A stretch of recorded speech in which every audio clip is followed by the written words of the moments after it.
Hey everyone, I'm Ann. Welcome to the Let's Get Naked podcast, where we dive deep into vulnerability. In this space, we'll explore what triggers us, uncover the patterns holding us back, and discover how to take charge of our own growth. If you're ready to dig in, be vulnerable, and face the tough stuff, then buckle up. It's time to get naked. You ever realize how much of the shit running your life was never actually yours to begin with? Like half the rules you follow, the goals you chase, the guilt you carry, it all started as someone else's unspoken expectation that got quietly passed down like a damn family heirloom no one asked for. We're all out here trying to check invisible boxes. Don't be too loud. Don't want too much. Be grateful, but not too confident. Smile more. Fit the mold. Make everyone comfortable, especially the ones who never did a damn thing to make you comfortable. And the worst part? Most of it isn't even said out loud. It's implied.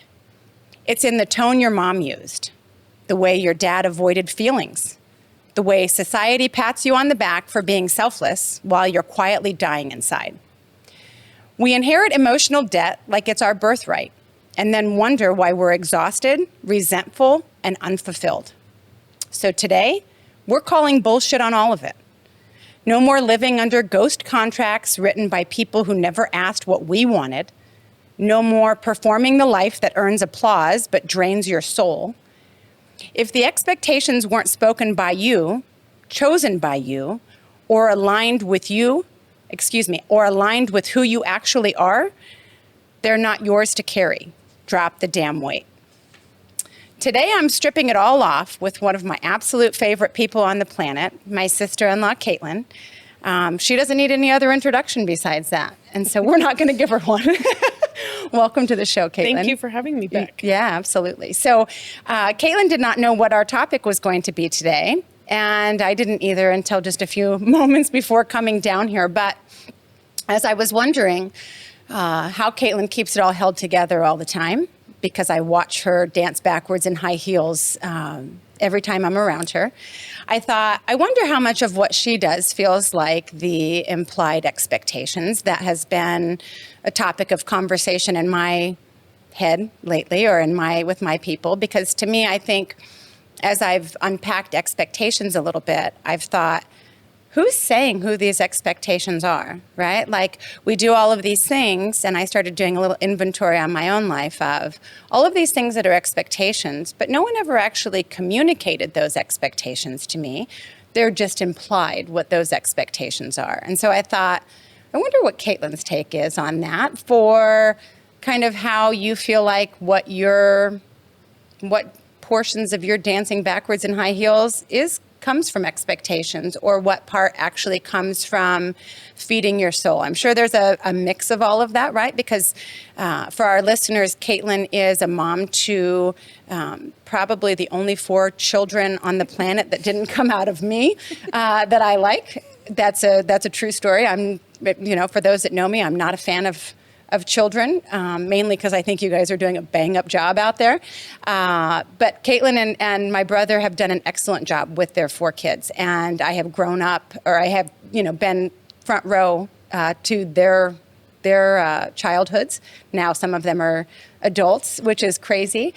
And awesome. But Kaitlyn has been someone who I admire as a mom, more so than anyone else I think I know. I know. So I was getting emotional this morning just thinking about asking you these questions, because I think we're always so busy when we get together, and we don't really have the opportunity to really share with each other those feelings of just how important you are in my life. Kaitlyn has had a very important role in my kids' lives, as well as has my brother, because they don't let me get away with shit, and they are always more than happy to jump in, even when it's really hard. And never say no, never make us feel bad about the mess, because it is messy. It's a beautiful mess. It is a beautiful mess. And so I just wonder, maybe you can speak a little bit about what that, just even that implied expectations, what comes up for you when I even say that. Could be for work, could be for other things. You know, I'm going to say, I'll give you a couple of examples that came up for me so that you can think about it a little bit. One of the things that when I was being raised, my mom did all of these things with writing notes to people and thank you cards and like keeping everybody's birthdays and all of that stuff. So I felt like that was something that I needed to do. And I did a lot of that out of obligation for a long time, right? When Cameron and I got married, I was always taking care of sending gifts to the nieces and nephews and doing those kind of things. But it's like, and I don't want to come from this place of like, that's not my family, but also like, where is he in all of that? It isn't like I'm a stay-at-home mom or a homemaker and I'm like, that's what You don't get more hours in the day than he I don't get more hours in the day than he does. And so it's actually kind of wild that it was like, well, why would I be the one that does that? But it's me who did that. Yep. And no one told me that I needed to do that. Or, you know, I remember one time, this is a while ago, but I did everybody's laundry for the house. That was, you know, family of 5, I'm doing laundry. Again, working more hours than anybody else, doing more, having more obligations, all of the things, but doing that. And I remember Cameron saying to me when we were talking about it, he's like, who asked you to do that? And it just, he wasn't being a dick when he said it, but it just felt like a slap in the face because it was, who did ask me to do that, yeah, right? Nobody. The kids were old enough to do their own laundry. He obviously is completely capable. And from that moment forward, I haven't done his laundry since then. No harm, no foul. Like, do your own goddamn laundry, yep. You know? So those are just a couple of examples to me where as I realize those implied expectations, I drop them like hot rocks because they're not mine. They don't resonate with me. And I think we all have these things that we feel like we were handed down in some way or the other that were never communicated to you, you know? So if you have things that you can think about where maybe it was something from your mom that maybe she led the example of that and you just kind of carried that forward, like what comes up for you when you think about that? I was blessed to have an awesome example as a mom. So her work ethic was awesome. Family always came first. She feels from her perspective that she cheated us in a lot of ways because she did work so hard. And I have told her that that is absolutely not the case, that it was totally the opposite. Like, you don't have to be the room mom. You don't have to be at school parties. You don't have to be all those things to be an amazing mom and an example of how important family is. Mm-hmm. I don't care if you brought goodie bags to school for Halloween. Who cares? Right. Who gives a shit? Yeah. Nobody remembers who that person was. Sure. But she was plugged into work because that's what fed us. And she was plugged into all of the things that made our life as awesome as it was. And she showed me all the things that we should help with. But she also went to the extreme and gave me an also wonderful example of how not to raise a husband. Nice. So my dad is a very taken care of man, and it drives her crazy. And she's extremely jealous of all of Brennan's things that he does. And that's not because I made him that way. Thank God he came that way. But so that obligation I do not want. I don't want to pick up dirty socks and dirty this and dirty that. I don't want and then she's upset about it all the time. Yeah, if your dad doesn't do this, I'm like, course. you made that monster, Mom. Right. You did that. Well, and you continue to enable that. Yes. And I literally did the exact same thing because that's what was handed down to Yes. me, not knowingly. It was just the expectation that we just carried forth. Absolutely. Right. And my mom didn't, well, she worked sometimes, but she was mainly a homemaker. Mm-hmm. And so looking at those things and then like, okay, I'm going to do all of those things and I'm going to have a career and make just as much money as my partner and have just as important of a job. It's like, what the fuck am I thinking? And I just came from this place. I got to where I was so burnt out on resentment and so burnt out on having to do these things that no one asked me to do. Yeah, looking for blame when there isn't any but right here. It is. Yeah. That's the accountability piece that fucking punches you right in the gut where it's like, where did that come from? Where do I have to do that? So the obligations of helping other people, that definitely came down from my mom, but that's what started it. But I continue to do it because I love it. Yeah. But I've also learned from you that no is a complete sentence, and I have used that a lot more. And now I get to plug into the things that I really enjoy and feel that they help, my mission and my children and my family or the community, and not the ones that somebody says, oh, you'll be good at this, you should just do it. Yes. I don't want those. Yeah. Or feeling like you can do it better than someone else. I feel like you and I suffer from that Yes. same thing. It's like, I can do it better than that person, so let me take it. But one of the things that's been really huge for me recently is the realization that a yes to someone else is a no to me and my kids or my family. It's like, it's an either or. We don't just have unlimited Skittles, right? I obviously hammer that one home pretty hard with the book and everything, but it's like, you only have an infinite amount of that. So if you're saying yes to all of these different obligations or getting out of your lane to go, oh, I can do that better than you, your kids are the one that's suffering, or you're the one that's suffering, taking care of yourself. Yeah, the most recent no that I said that I almost tried to take back and Brendan wouldn't let me, but we had a committee that we volunteered on. And when I got to thinking about it, we were volunteering for this committee for our children, but yet we were at meetings during weeknights when our kids are at home having cereal for dinner or whatever, when we're here for the kids. And I said, this isn't how this is supposed to work. Yeah. I was here because of them, and now I'm missing out on them because of this. That's not, I'm willing to help. Call me if you need me. I will not be here all the time. Yeah. And your point too, we take it because we can do it, but us letting go of it and letting someone else fail is not a bad thing either. It's not, but why is it so hard to watch? It is very hard to watch. Very hard to watch. Did you get any of the good girl conditioning from your parents as far as just being a good girl? Was that? I just came that way. You did. Excellent. Okay, that's. No, absolutely. I knew she was going to be a pain in the ass just for everyone listening, and here we are. You just came out of the box that way. Yeah.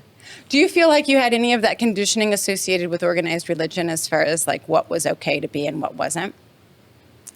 So I went to 13 years of Catholic school, and unlike a lot of people, I loved it. It was absolutely amazing. I met lifelong friends. I have teachers that I still keep in touch with. I actually get to go see one of them this afternoon. I was very lucky in that aspect. Not everybody else had that same experience. So the good girl conditioning, not so much. I mean, that's just who, I never really pushed back on it, but I don't feel that I was, shoved a round peg into a square hole or vice versa or whatever. I mean, I was able to evolve into my own self. And when Brett and I started dating in high school, I looked at the three of you, all three of you girls, and they were so totally different. You were married to very different men. You raised your children very differently. And I remember telling him, how in the world did the three of them come from the same people? And they're so totally different. But I'm the oldest of three, so I was on the other spectrum of it. And as my sisters and I have gotten older, I look back and go, oh, got it. Makes sense. Same upbringing, same everything, totally different humans. Yeah. You can't convince me that we're biological. I think we've talked about that before. We have. But the same upbringing for sure. Yeah. And totally different personalities and styles. And you are all amazing in your own right. And it has been really fun to watch. I mean, I remember looking at it being baffled as a teenager, and now looking back with my sisters and watching you guys all grow. It's awesome. Even though we were all given the same ingredients, all of our stuff turns out totally different. Yeah. It's wild, right? It is wild. And it's been fun to watch our kids do the same thing. How old were you when you got involved with Brennan? Because I don't remember. 17. And how many years do I have on you? How old are you 4. right now? 4 years. Okay. So I was already down in Arizona. Oh, yeah. Okay. Yeah. Brittany was born. Yeah. Yes. Okay. She's the only grandkid that was born. What is the take on a family like ours? Well, I was young and stupid, obviously, because I hitched my wagon to your brother, but that has paid off, Big thankfully. mistake. Yep. He would call himself a diamond in a goat's ass, and he's not far off. No, it's been crazy. But again, I was on the other side of it as the oldest of 3 kids, looking up to Brennan, and with 3 older sisters, it was a very different, totally different dynamic. We all came from very meager beginnings, so we had that in common. Yeah. And work ethic was very important to your dad as it was to my parents as well. Mm-hmm. And so we had those same things, but the chaos is still chaos. It's just a different chaos. Was your upbringing chaotic too? Or did it not feel like that? My upbringing felt chaotic. Ours, looking back, yes. I don't know how my mom did everything she did and keep it all together, but it was organized chaos. Yeah. And much more organized than our life, because ours is complete chaos all the time. And I wouldn't have it any other way. Agreed. But you just go roll with the punches, and we're going to make shit happen, and it's going to be amazing. And if something didn't happen, well, that's all right. Right. You just drop it and it is what it is. Yep. My mom packed 30 hours into every 24-hour day. How do you think, how would you say that your mom's like emotional intelligence is as far as being a woman? And she's in her 70s. Yes. Like, did she always have a handle on that, or what does that look like as far as being? No, she was raised, she's the only girl of 6. She has 5 brothers. She's right in the middle. She has 2 older and 3 younger. And it was very, like, she didn't get to play sports as a kid. She didn't get to be outside with her dad and the boys. She was very much in the house doing, you know, she lived the Andy Griffith lifestyle, I would say. And she loved it. Like, she has no sibling anything with her brothers. She holds her brothers to the craziest pedestal, and they do the same to her. Yeah. Which is fun to see, but very hard to realize that that was actually how it was. The way she talks about her brothers is cool. It's unbelievable. Like, they never argue. It is the weirdest shit ever. So as a kid, when we would argue, she would get very upset about it. I'm like, Mom, this is normal. Siblings don't always agree. Well, I never had that. I'm like, whatever. As an adult, nope, seriously, she never had it. Wow. But she got a lot of the preconditioned expectations for sure. Especially as she, you know, entered her career and stuff in the mid 70s and was looked over for promotions and raises and stuff because of, she had different plumbing than the other people in the room. And, that definitely conditioned her to help us have a different outlook on stuff. So that probably helped. She tried to buck that system, and our family business, she ran by herself. My dad worked other jobs to support the business, which if you ask them now looking back, they're like, why were we so dumb? Why did we do this for as long as they did? But then they finally turned the corner and things got better. And they were all their hard work had finally paid off.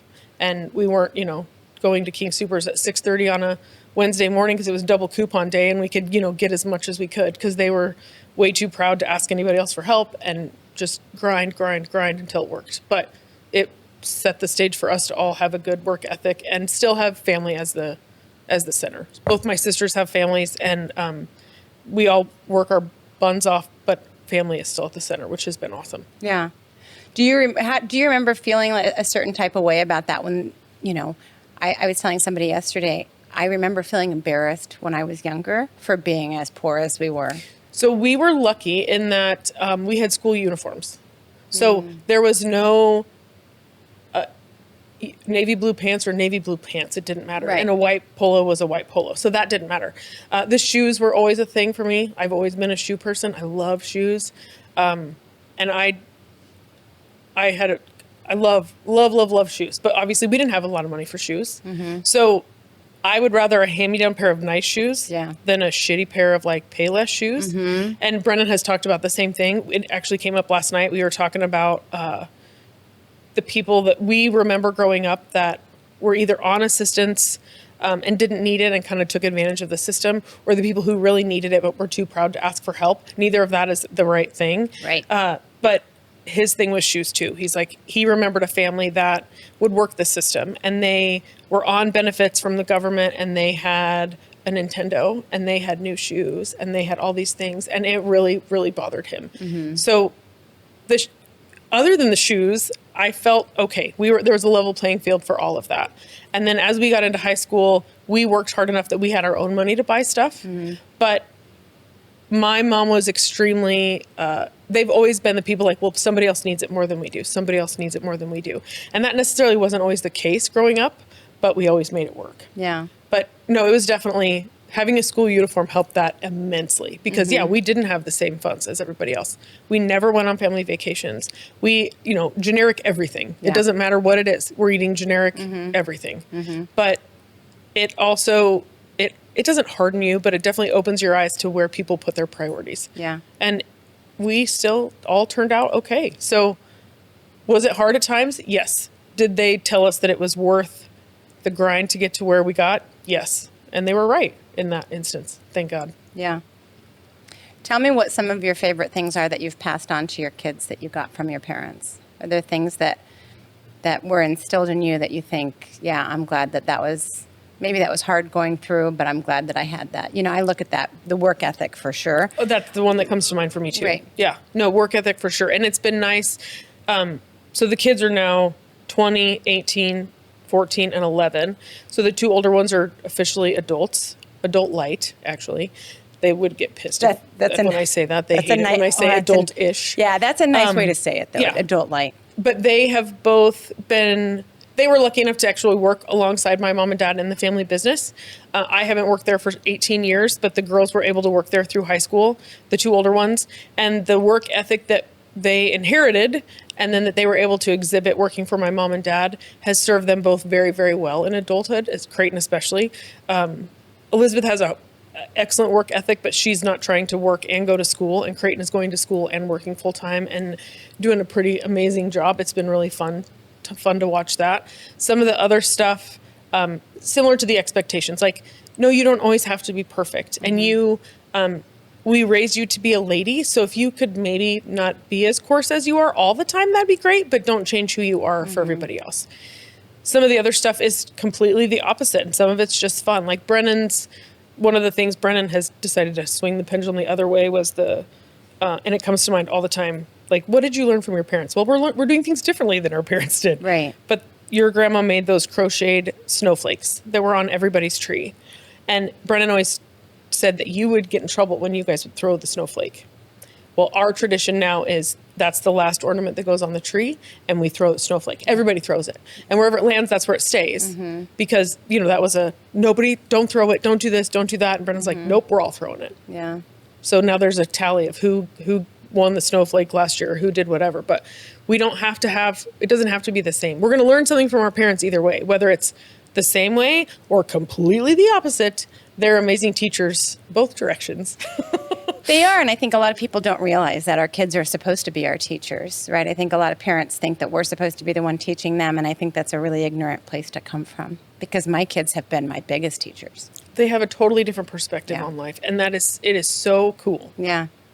I look at my mom's parents, who I didn't know because they had passed away before I was born, but as we tell stories with cousins and stuff like that about, that had parents from them parents from them as well, I guess.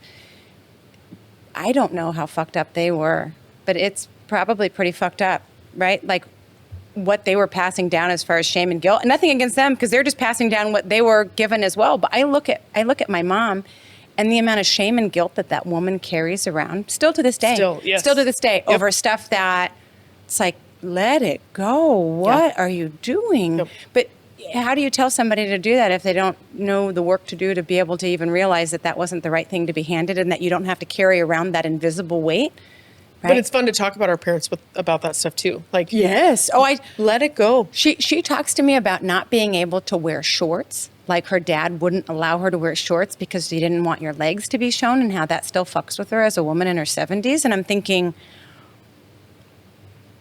and even in the job market, my mom applied for a flight attendant job, stewardess, whatever they were then. Yeah. And she has a scar on the back of her leg for the one time she was actually in the garage with the boys. She was on a creeper and they sent her under a car and the license plate caught her leg. So she has a scar on the back of her leg. And when she interviewed for the flight attendant job, they wouldn't hire her because of her scar. Because it would be visible. That tells you how short everybody's dresses were then. But they wouldn't hire her because of her scar. Isn't that wild? Crazy. Yeah. Crazy. Like, who's perfect? Nobody. Nobody is, but I look at that generation and it makes me want to help, but I also understand that if she's not ready to hear that kind of stuff, that's not, it's not on me. It's not helpful. It's not on me to fix people, right? Telling somebody like, there's a different way, that you don't have to do all of that. Does your mom carry around a lot of guilt and shame and shit like that kind of passed on? The Catholicism thing, I think, has a lot of that in there. So yes, it does. And, but you don't have to pick it up. I mean, you can pass right by that in the grocery aisle. You don't have to pick that shit up. Yeah. But she definitely has some, but not a crazy amount, thank goodness. But she's also helped us realize the things that we need to worry about and the things we don't. Does she worry about more than she needs to? Absolutely. Yeah. Does she still try to worry about us adult children? Yep. I live 3 miles from her and she, call me when you get home. Nope. No, thank you. I'm good. Yeah. I will be fine. I'm plenty old enough to get home by myself. Kaitlyn, I'm like, nope, I'll be fine, Mom. And then she calls me and I don't answer. I respect that game. I set the expectations, right? Like, I'm not doing that. But it's been fun to help her get a new perspective on that as well. Like, Mom, you don't have to worry about that. Yeah. That's not yours to worry about. It's important what you just said. I think more important than just glossing over it. When someone asks you to do something to fix their worries, you don't have to pick that up, right? So that used to be a thing too when I would fly home and mom would say like, text me when you land. Yep. It's like, no, I'm not going to. If you don't hear a plane crash on the news, you'll just know that I got there okay. I'm an adult. And I've been an adult for a long fucking time. I don't text you on a daily basis. Yeah. I'm not going to Yeah. text you when I land. Yeah. Because I was not an adult light. I was a full fucking adult paying my own bills from a very young age, Yep. and that is something that has made me scrappy AF, and I wouldn't change that for the world, but that was not a nice introduction into adulthood, my version of it. What did yours look like? Mine was pretty vanilla. Yeah. Yeah, it was vanilla. It was, we knew from a young age we had to go to college. We knew from a young age we were paying for our own college. They helped give us the tools to make that happen through 4-H and some other awesome opportunities. But we followed the, not necessarily cookie cutter, but, we graduated, went to college. I already had Brennan on board at that point. They were terrified of that. And so they bribed us to not get married until after I had graduated from college, and we did, and it worked. So their bribe worked. That I've learned from them as well. Sometimes if it's important enough, a bribe is not a terrible thing. Right. An encouragement. I don't want to call it a bribe, but it was totally a bribe. Yeah. And it worked. Yeah, call it whatever you want. Yeah. No, nothing too crazy. Pretty plain. What has the experience been like with you getting kids to adults, right? You have 20 and 18-year-olds. Yep. What are some of the very things different. All 4 of the kids are very different. The Yeah. 2 oldest ones for sure. It's been our parents aren't our only teachers. We've watched how you parent and how our friends parent and how other people, we were young when we had our kids, not as young as you guys, but compared to the rest of our friend group, we are the oldest parents in the group. And it's been fun to watch them raise their children, because everybody's always obviously very different. But the things that somebody screwed up with their family, we try to fix it, but you try not to swing the pendulum too far Yeah. the other direction. Yeah. And we can't even parent all 4 of the kids the same because they're all so very different, which I'm hopeful means that we did a good job. Like, I don't want 4 carbon copies of each other. That would be boring as shit. Yeah. But they're all very independent, very successful in their own right, and they have no problem standing on their own 2 feet and telling us what they want, which has been great, which has been awesome. So helping the girls navigate adulthood is, sometimes they listen to Brenna better. Sometimes they'll listen to me better. And when they come to me for something, it's a huge win, because generally that's not who they want to go to first. Is Like, it because why'd you call me? Oh, it- Dad didn't answer his phone. Oh. Shit. Is it because you don't say what they want to hear? Oh, sometimes for sure. Yeah. For sure. But I'm also their mom, so, I'm not the one they want to listen to. Yeah, Which is fine. Mine don't listen to me either. Like, get that's a. Yeah. If I want them to do something, I tell them the opposite, and then that tends to work with some of them. I'm like, why? I have this whole look at my receipts. I have a whole fucking resume, I have a website, for God's sakes. And Carver.com. Like, I got nothing. I get no fucking respect. You get some respect. Not from anyone I'm related to. It's earned, Yeah. not deserved. Yeah, that's true. I think Amy's raising her hand over there. What the fuck is happening? She's pulling at bugs. For those that are listening, I have cousins that are in our live studio audience today that are trying to be so quiet while we record, and Amy's doing so good. We're Yes. 28 minutes in, and she is crushing it, mainly because she doesn't want to go to yin yoga with me tonight. She knows where her bread's buttered. I know, so far. exactly. Tell me one of the hardest things that you've had with your adult-ish children as they've made that transition. Tell me something that was hard for you to get through. It wasn't as hard as it was eye-opening, I guess. And Creighton talked about it when she was on the podcast, but her moving out was a huge thing for her. Mm-hmm. And she, similar to the expectations we talked about, she had built it up in her mind that it was going to be this giant fight. And from the way that Brennan watched you girls as you guys became adults, his whole goal, especially with girls, was he never wanted to do anything parenting-wise that would disrupt his relationship with them. So everything we've done, even since they've been young teenagers, was to maintain a relationship with the girls. He never wanted to push them away. So when Creighton finally got the balls to come to us and say that she wanted to move out with her boyfriend, and she was ready for a fight. She was ready to fight for herself. And she had built it up in her expectation was that we were going to fight. And it was not the decision that we would have made for her ever, but that doesn't mean that it's a wrong decision. Right. And for us to navigate that and then come out of it on the other side, we kind of patted each other on the back like, okay, it wasn't terrible. Isn't that great? We're doing okay. Yeah. And now that she's left, she's been gone like 6 or 8 months now. We see her more than we ever did before. Yeah. Like she'll call, what are we doing tonight? I'm like, I don't know. What are we doing tonight? I don't know what we're doing tonight. What are you doing tonight? Yeah. We can't get rid of them now. They're there all the time. And it's amazing. Let's be real. Life doesn't come with a manual, but it does come with chaos. I wrote this book because I got tired of drowning in everyone else's noise and needed a way to fix my own shit. This isn't some sugar-coated self-help nonsense. It's raw, it's honest, and it's packed with tools that actually work in the middle of real life. If you're ready to stop playing small, take back your energy, and get unapologetically you again, this book is your playbook. You can pick up your copy of the Life Hack Playbook on Amazon or on our podcast website, letsgetnakedpodcast.com. It is amazing. And I think a lot of times if you have this expectation of what they're supposed to do and what their life is supposed to look like, it's like they're not yours. God did not give them to you. When people do this whole like, those are my children, it's like, no, you're just a steward. You're just a guide, right? They're their own individual human beings who are going to fall and stumble and make all of their own mistakes. You know, when we were dealing with really hard stuff with our middle one, it was like, I was telling Cameron, I said, it's just so hard to watch. And he said, it's not our job to catch them so that they don't fall. And I said, it's so hard to watch. He said, then look the other way. And that was the best advice I could have ever gotten, because it's like, she's an adult, right? She's 25 years old and I'm not, it's not in her best interest for me to follow around behind her and fix all of this stuff, right? When you see these adults that are 30, 40 years old and you still have mommy and daddy running behind doing all of the things, that's been a really hard thing. Because when we talk about the pendulum swinging back the other way, there were a lot of things about my upbringing that I was really not happy about. And fuck, I swung that pendulum so hard.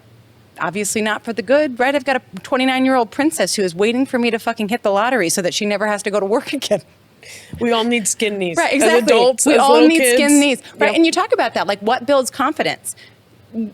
All of the trial and error, doing all of the things, having the opportunity to stumble and to fall. If I'm up there keeping you propped up all the time because I'm like, don't worry about this, I've got this, I can do this, which is then just making me a resentful asshole on the other side of it, I'm not giving you the opportunity to stumble and fall and get your scraped knees and figure things out and build the confidence. You know, when I'm talking to Emily about sneaking out at night, she would talk about, I would turn off her cell phone and she would go into people's yards in the middle of the night and tap into their Wi-Fi if they didn't have a password. And I was like, smart.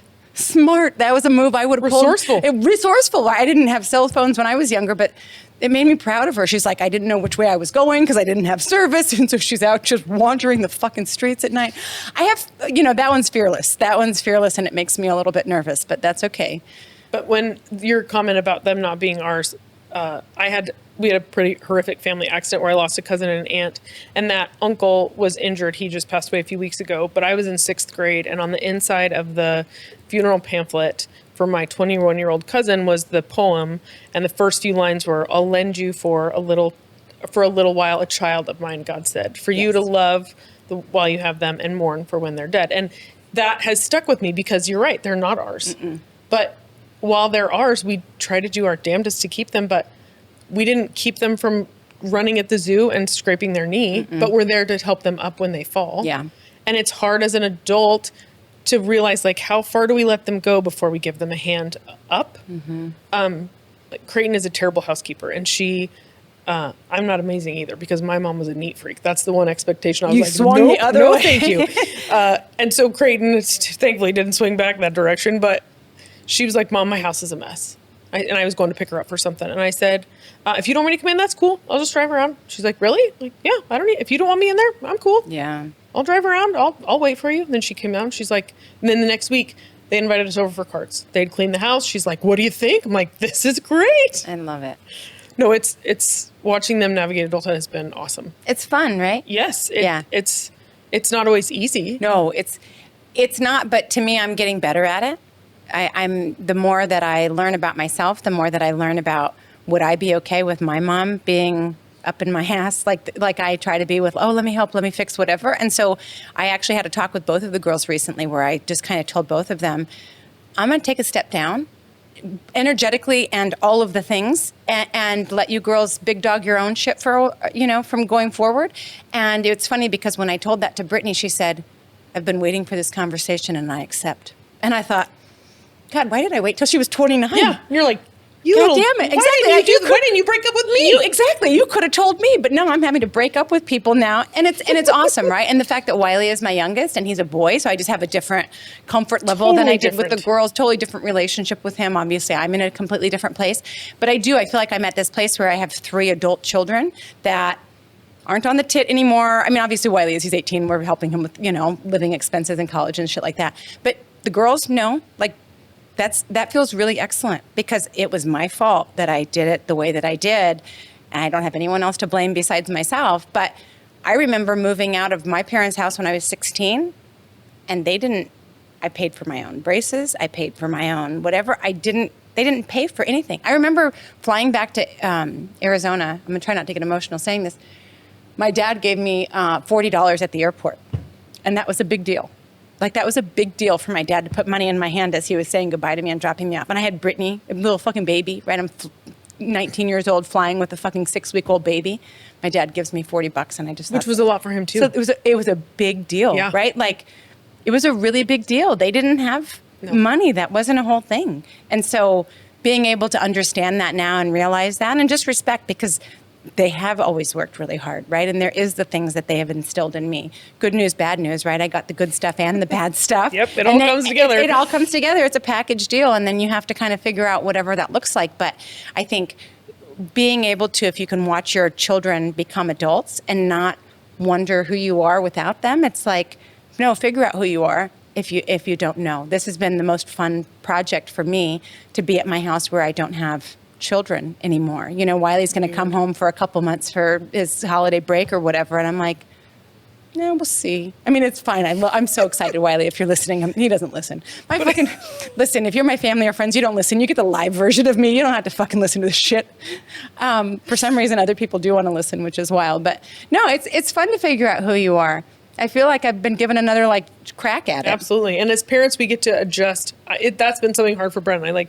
We set the line for Creighton and then we realize it's wrong. So are we stubborn enough to just continue to be wrong, or are we willing to see that we need to make those adjustments for the other 3? And we even had that discussion with Creighton.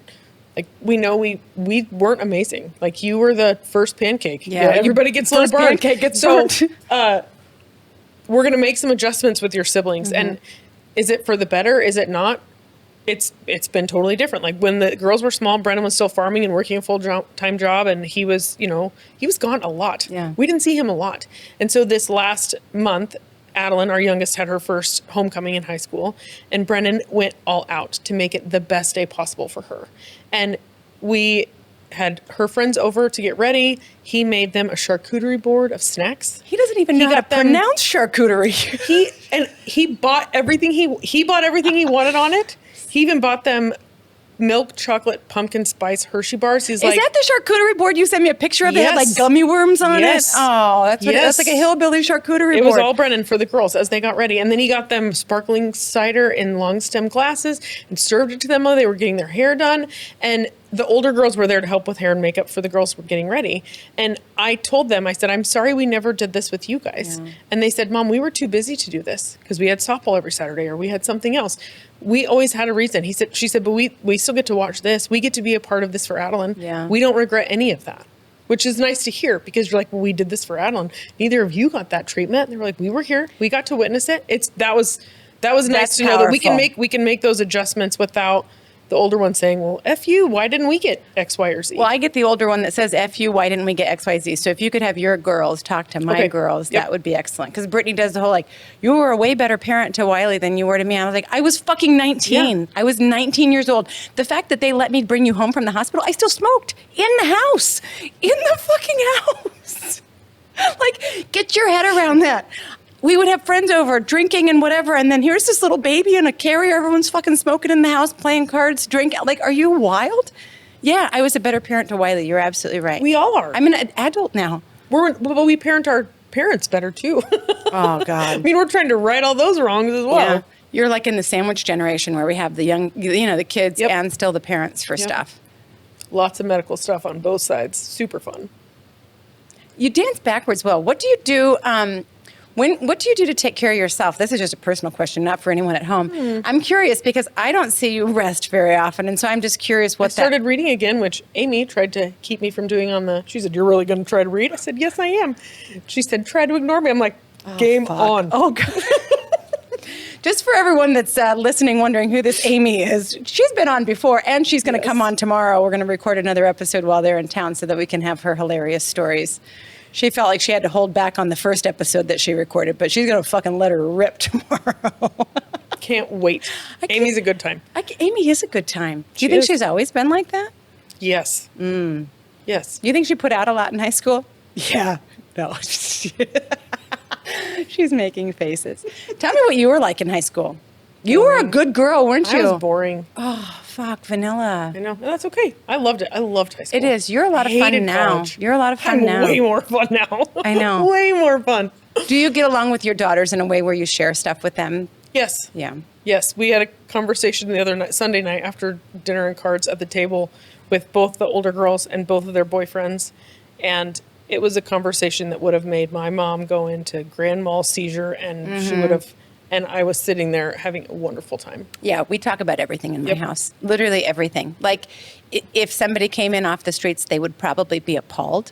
But I don't care because I don't want my kids to have their first reaction be, oh, dad's going to be mad or mom's going to be mad or whatever I want it to be. I pick up the phone and call me and we'll talk it through. And I may not be right, and I don't expect that you take my advice or do anything. I'm just giving you a perspective from someone who has more trips around the sun than you do.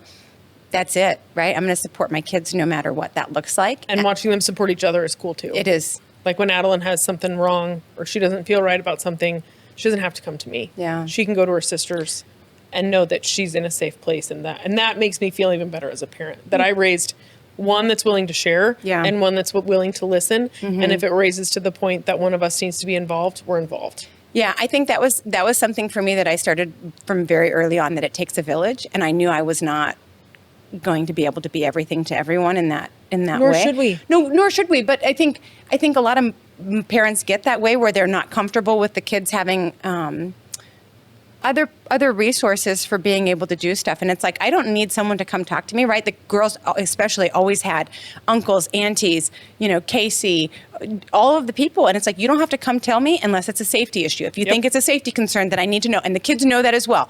Those are your allies. Those are your resources. Those are safe spaces for you. And they will not talk to me about stuff unless it's a safety concern. And if it is, and we've had that where Casey walked into my office and said, I'm worried. Here's what's going on. And that's the right move to do if I need to get involved in things. But I've never come from this place where I'm the end all be all. I didn't come from the same place that you did of always wanting to be a mom, right? The big guy thought I could handle 3 of them.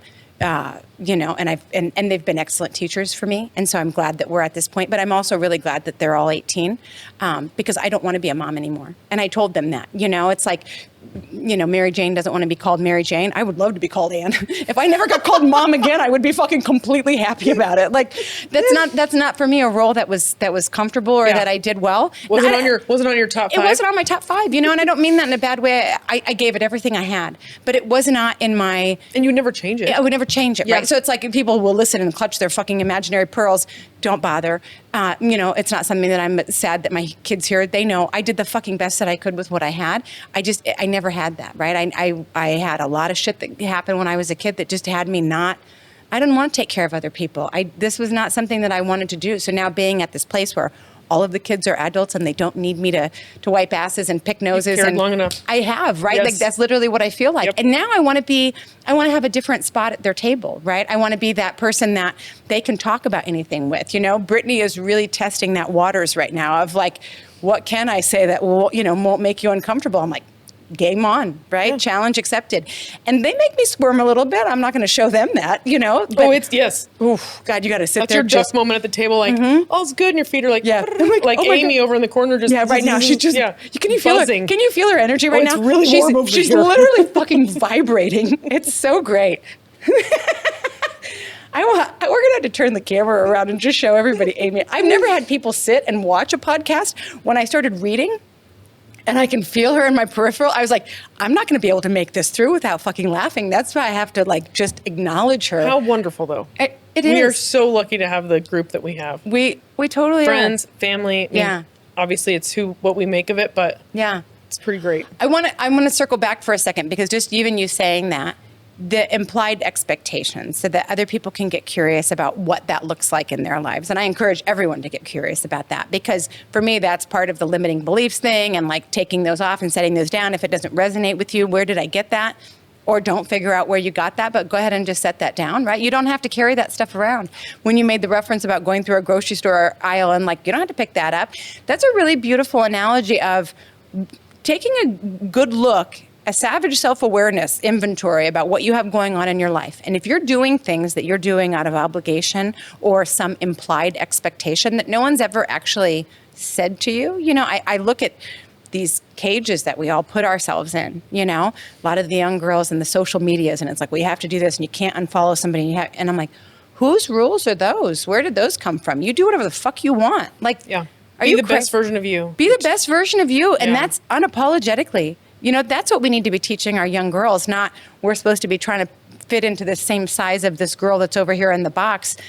Fuck off. Like, my recipe is very different than that girl. I'm going to do whatever makes me happy. Your friend group and your people that you guys pal around with, very much like that. There's very little bullshit when it comes to your... lots of bullshit lots of happens, bullshit. But there's no, we can all be ourselves, Yeah. which is very cool. Yeah. And that's been a fun thing. Like, Brent and I are very lucky to have each other. So we've been able to model what a healthy relationship is to our children, which I think is a gift, looking at their friends and their friends as parents who are staying together for the kids. Yeah, I'm like, that is the saddest thing ever. It is. Like, you're just modeling what a terrible relationship is for your children. How absolutely unfair is that? Let's talk about that. Okay. Yeah. So it's funny that you say that about your kids understanding that you guys are modeling something, because Wiley just said to Cameron and I this weekend, he said, I can't tell you how happy I am to be able to have you guys as an example for me of what a healthy relationship is. Because Cameron and I talk about all the things. We love each other. We're affectionate with each other. Like all of the... You do things together outside of the children. Absolutely. Yes. And have our own interests and do all of the same things Yep. too. So when you talk about you guys doing that, I believe that that's true as well. And I think that you guys set an excellent example, not only for your kids, but for my kids and for other people as well. When you say people that stay together for the kids, they think they're staying together for the kids. I want to talk about that from a different perspective, because I know what that feels like inside. Because when I was married to my first husband, I was not happy since I was never happy with him, and everyone knows that. That was a means to an end for me to get out of my house, and like all of the things wouldn't change it. It worked. That it worked, and I wouldn't change anything about it. But I look at that when I had two little girls, and it wasn't like it was terrible. It wasn't great, but I could have kept doing that because it was what we did, what we grew up with was the expectation. The implied expectation. No one said you can't ever get divorced, but no one ever did. We were Catholic. Everyone stayed married. It didn't matter whether you liked each other or not. But you look at parents now who stay together for the kids. There's tension in the house. You could fucking cut it with a knife. Yep.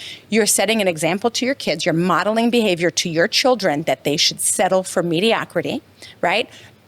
You look at that from that standpoint. People always say, like, I would do anything for my kids. Would you? Because all that you're supposed to do for your kids is take care of yourself in the best possible way that you can, because that's the behavior that you're modeling to them, so that they know that that's the healthy way to do that as well.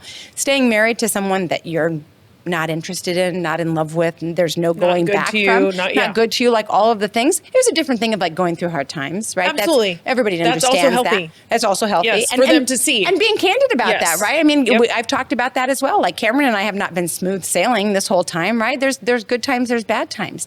But what does that look like? Do you have a lot of people in your life that do that or not, I'm not trying to like have some. you, I mean, I'm not asking for names there are right now while I'll make we're a list live, for you but later, we'll talk about it afterwards. No, there's and the kids have even seen that. Similar to your comment about Wiley talking to you, Brent and I had gone to watch the girls do something at a camp or whatever, and we got a call like 30 minutes later, and Elizabeth said, Mom, you were the topic of conversation in the car. And I was like, oh, great. What did we do? What did your dad do? And she said, he held your hand on the way to the car. And I said, what? Two of her friends who their parents have remained together their entire childhood, and have made no bones about saying, when you guys are gone, we're done. Yeah, but like, and she said, why? for your parents to still like each other and enjoy each other's company, she was like, we would give anything for a household like that. And those parents still have their people out there. They're just letting them pass them by.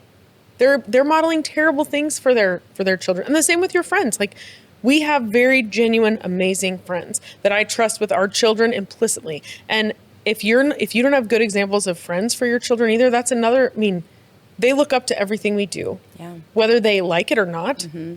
Sometimes it's obviously none of us are perfect. None of us set the best expectations, but set the bar high for your partner in life, for your friends, for everybody. Yeah. Let them know that they're not supposed to settle for that. You know, I think about girls especially. It's like you're staying together until you guys break up, but then you're in the whole entire time in your own home modeling behavior of a man that's not treating you well. Because regardless of whether you get along or don't get along or whatever that looks like, he's not taking care of you and treating you like he should, you know, if you guys got, you know. And you may not be letting him. He may want to and you don't want him to. I mean, I look at some of them and one parent is really trying to make it work and the other has just shut the door. And it's so hard to watch on all sides. And the kids are always the ones that are going to suffer because they didn't choose that. Those parents chose that. They've decided they want to be miserable, which sounds terrible. Those kids are just along for the ride. We cause our own suffering when it comes to all of that stuff because we didn't have the balls to walk away from a relationship or didn't, you know. We can cause our own happiness too. Oh my God, I choose it every day. Yep. It's the best day of my life today. Till tomorrow. Till tomorrow. Tell me one of the biggest wins that you've had as far as the mom thing, or tell me a story. Just being a mom is a win. Being I'm going to need you to take the last 9 minutes and 30 seconds on this one. All right. Amy's over here laughing. She's trying so fucking hard. It's so great. And she's over here. Why is she busting my butt? Again, the kids becoming adults has been a huge win for us. Yeah. Just watching them navigate adulthood, whether it's, you know, Creighton was in a car accident. She called. She's like, Mom, I was in a car accident. I said, okay. Do you need me to come? Yeah. I don't think so. I said, okay. Would you feel more comfortable if I was there? I said, I'm not going to be involved. I'm just going to be there. Yeah. And she said, are you willing? And I said, of course. Mm-hmm. So I drove to where her car accident was, sat in the parking lot, checked in with her every once in a while where they were waiting for the cops. I didn't do anything. She hadn't. She, you know, I was there to be her training wheels, but never once did she need me. That's awesome. It was very cool. And then all the rest of her, every new milestone she has, and she wants to share it with me, which is awesome. Like, it's not a F you, Mom, look what I was able to do. It's a Mom, I was able to do X, Y, or Z. I mean, that's been really, really fun. And it's helped me learn what I can do for the others as well. But I don't want to, I mean, not just my kids, everybody's kids. I want to be a part of everyone's children. I love everyone's children. We're just the opposite. Not even, Kaitlyn and I couldn't be any more different. I want nothing to do with anyone's children. If they're I'll like, take them all. Someone asked me to babysit the other day. I was like, do you understand my fucking track record? And I did. Was it this weekend? No. I'll do it. It wasn't, but I literally I'll do it. I have told Kaitlyn, just for the listeners at home, that if grandparenting is a thing, I don't want to be the grandma. And so I've subbed out the grandma role to Kaitlyn. Yep. And all the kids know that. Like, I'm not interested. I'm not the person to come drop the kids off at the house. I don't like children. We met people at our new house, and she's standing on her in her yard, and we're up on the deck, and she's, you know, we're hollering, and she's like, oh, do you have kids? I'm like, yeah, this is my 18-year-old, you know, whatever. She's like, this is my 2 and 3-year-old. I'm like, we'll never know each other. See you later. And I couldn't get back in the house fast enough. I'm like, don't come over to my house. I don't want fucking people with kids. I don't like people with kids.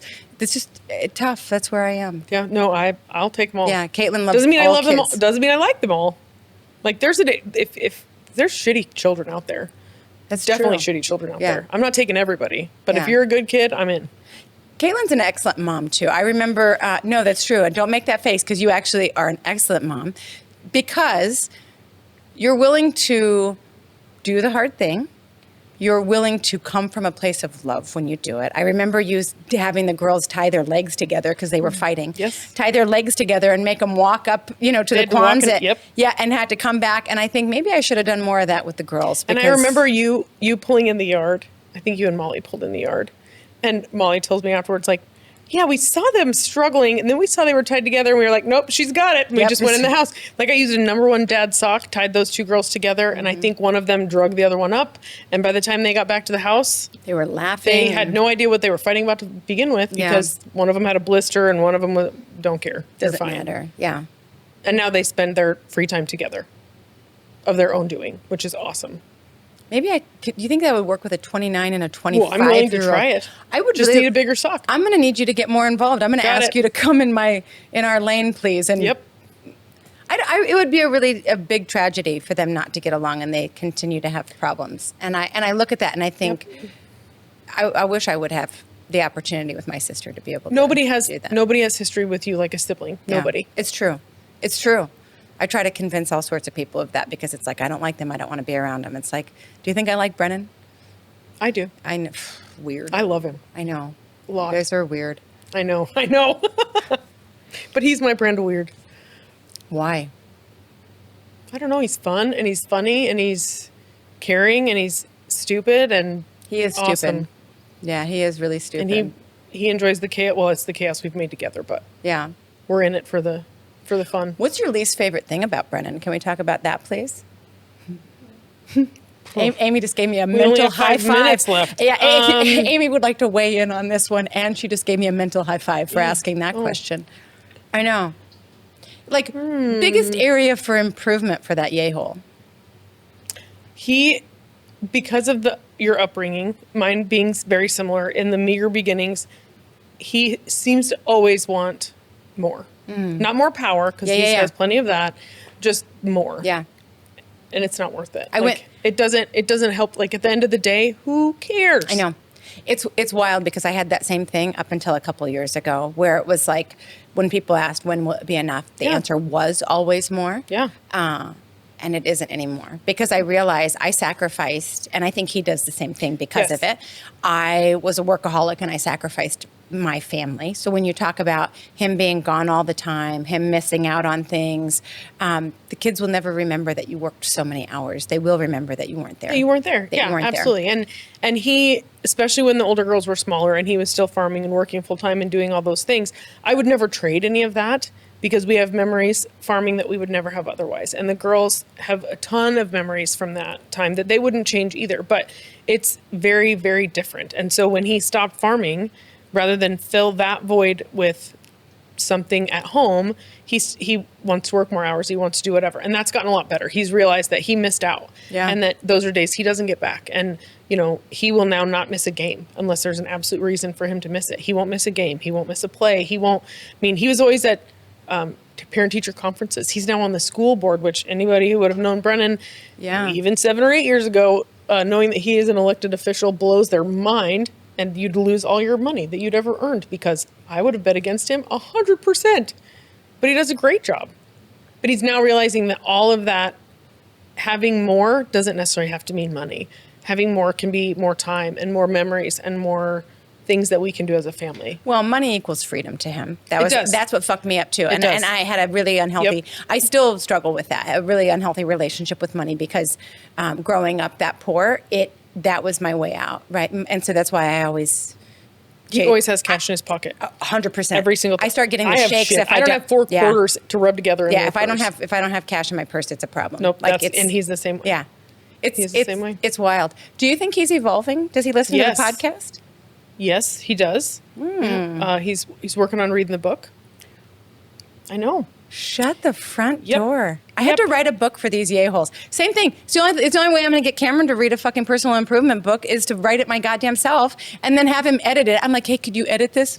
Get real. I have fucking a publisher. They edit it just fine. Like, you've been planting seeds for years. We're all aware. I told someone the other day that we were talking about planting seeds, and I said, I planted seeds for so long with my husband that I finally just had to club him over the fucking head and drag him back to my cave, because I'm like, I can't do this anymore. A year and a half ago, we literally had to come to Jesus where I'm like, I'm not doing this. I'm done planting seeds. I have been fucking delicate as I possibly can. Now we rip the Band-Aid off, and it's the best thing that could have happened, because I watch as he evolves and his emotional intelligence goes, and, I call it softening. He calls it sharpening, so that it's, it doesn't fucking matter. Tomato, potato. He's a fucking fucking better human being because of all of this work that he's doing on himself. We all are. Yeah. Yes. People get so twisted up because they think like personal improvement or self-help is supposed to be this like, I don't know, like you're critical of whatever that is. Why? You put all of this effort into other things. Putting effort into yourself makes your life infinitely better. Why wouldn't you fucking do that? It doesn't even make any sense. Is there a pride associated with that? You think you came out of the box perfect? Well, I think so. I think that's a lot of it. People don't want to admit that they need additional help or need to be better. I know, we stopped working on ourselves back in middle school, and then everyone's just going to stay there. That's fucking middle terrible. school's terrible. Nobody should stay there. It is, but do me a favor. Next time you're out in like witnessing an interaction with other adults, just look at it from that perspective, because there's studies that have said that most people are still in a middle school EQ, and you can watch it fucking happen, and it's like, Jesus Christ, they're right. Ugly. Yeah, so if you want to stay there, please stay there. If not, definitely read my book, Life Hack Playbook. Come on up. That's right. Life Hack Playbook. Okay, that's our time for today, Kaitlyn. Thank you so much for coming and joining. Thank you for having me back. Yeah, for those of us at home that are witnessing what's happening here on TV, Let's Get Naked shirt that Kaitlyn has on, that she's repping. On the back, it says something about we're doing it family style, which... We're stripping it all off. We're stripping it off family. with family. So she's always the yay-hole that's doing the jokes and the fun things. God bless her. That's our time for today. If you have questions, suggestions, or think you have a story to add, please, for God's sake, send Casey an email. She loves to read them. ladies@letsgetnakedpodcast.com. And then do all the things to support the pod. Follow, share, rate, review, and we'll catch you next time. That's a wrap.